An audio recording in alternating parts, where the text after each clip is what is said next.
एक और सीट, उत्तर प्रदेश की एक ऐसी सीट जो पूरी दुनिया में मशहूर है, विदेश से कोई भी भारत आएगा तो इस लोकसभा क्षेत्र में जरूर जाएगा। हम बात कर रहे हैं आगरा की। थोड़ा सा मेरा ऐतराज है, मैं जानता हूं यहाँ रोकना ठीक नहीं, आप अभी इसको हर्षवर्धन जी प्रयागराज देखिए, जिस उत्तर प्रदेश में काशी, मथुरा, अयोध्या, प्रयाग हो, वहां दुनिया से कोई देखने आएगा, ये बिल्कुल गलत है।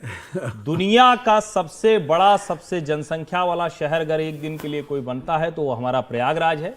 उत्तर प्रदेश में सबसे ज्यादा विदेशी पर्यटक अब आ रहे हैं कहीं, तो वो जगह है वाराणसी।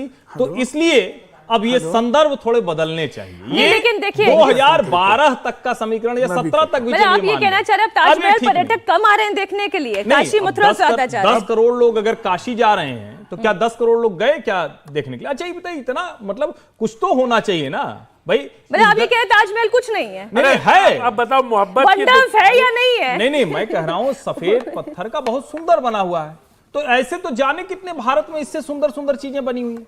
हमने पता नहीं कैसे इसको देख लिया। और मैं फिर कह रहा हूं, भारत आस्था, श्रद्धा, अध्यात्म, विश्वास का, समृद्धि, संस्कृति, परंपरा का देश है।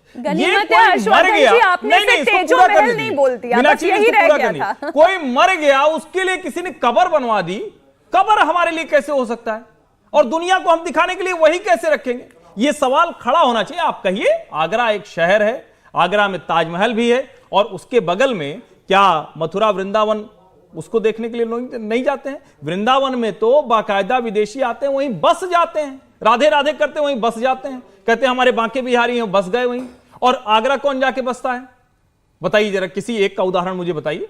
हाँ, निश्चित तौर पर हमारी सरकारों ने जो सेकुलर खांचा खींचा, हमारे दिमाग को जो कुंद कर दिया, उसमें आगरा हमें फॉरेन टूरिस्ट के लिए सबसे बड़ा आकर्षण दिखता है। ये दरअसल हर्षवर्धन जी मोहब्बत शब्द की व्याख्या करवाना चाह रहे हैं।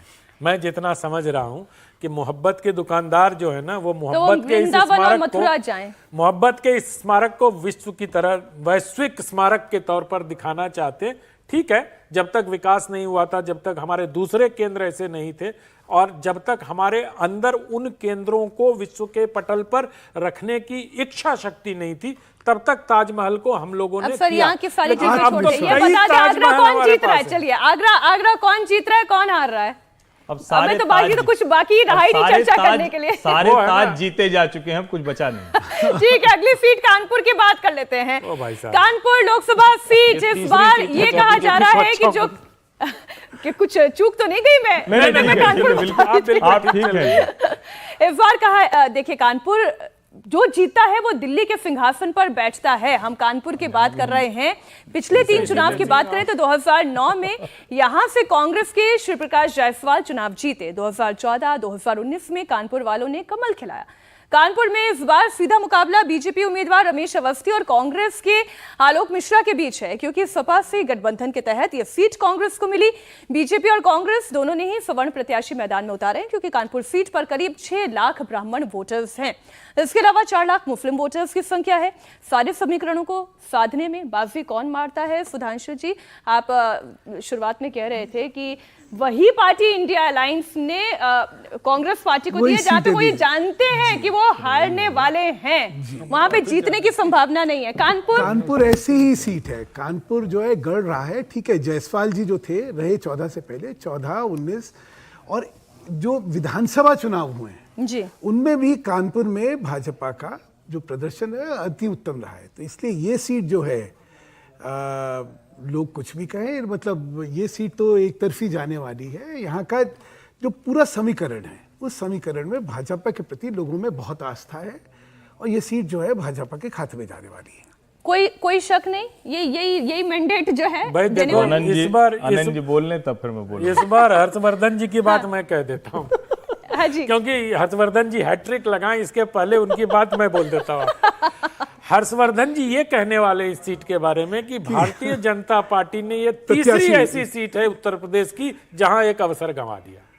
अच्छा जी, ये यहाँ के उम्मीदवार, मतलब इस जो तीनों उम्मीदवार चारों दिखाए, इसमें एक मतलब चौपाई याद आती है, कोबड़ छोट कहत अपराधु।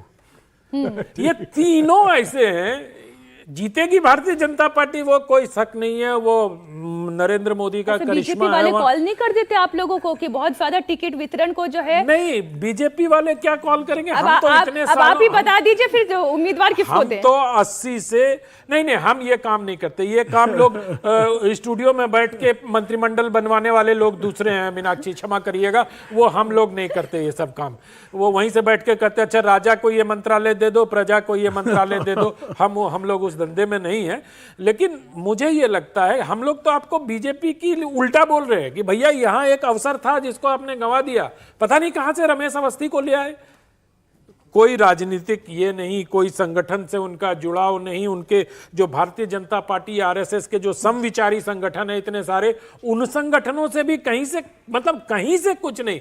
पत्रकार ऐसा सुना है कि मैं पत्रकार है शायद वो, अब वो आप बोल सकते हैं, मैं नहीं बोल सकता हूं, क्योंकि मतलब चुनाव में मैंने भले ही ये कहा है कि मर्यादा नहीं है, लेकिन मेरे बोलने में कुछ मर्यादा है जिसका मुझे पालन अभी आप करना नेता पड़ता है। नहीं हुए ना सर। नहीं, अभी आप नेता हो नहीं, जाइएगा तो फिर अलग बात है। मतलब हर्षवर्धन जी को कुछ स्वतंत्रता हासिल है, जो स्वतंत्रता को मैं अपने लिए थोड़ा सीमित कर लेता हूं। नहीं, लेकिन ठीक बात है, मुझे लगता है कि इस पर बात होनी चाहिए। और ये रमेश अवस्थी जी, मतलब पत्रकार भी कितने क्या रहे हैं वो मैं टिप्पणी नहीं करूंगा।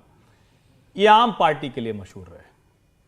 अब भाजपा में किन किन नेताओं को इन्होंने आम पार्टी दे देकर अपने पक्ष में कर लिया, और ये इतने ज्यादा वहां मतलब जिसको कहते हैं ना कि प्रतिष्ठा इनकी इतनी जबरदस्त है कि इनको लोग पहचान भी नहीं पाते। माला दूसरे को पहना दिया, इतने प्रतिष्ठित है और इतने समझदार हैं कि प्रधानमंत्री नरेंद्र मोदी और मुख्यमंत्री योगी आदित्यनाथ के साथ रोड शो में मोदी जी के मुंह पे ही कमल का निशान लगा देते हैं।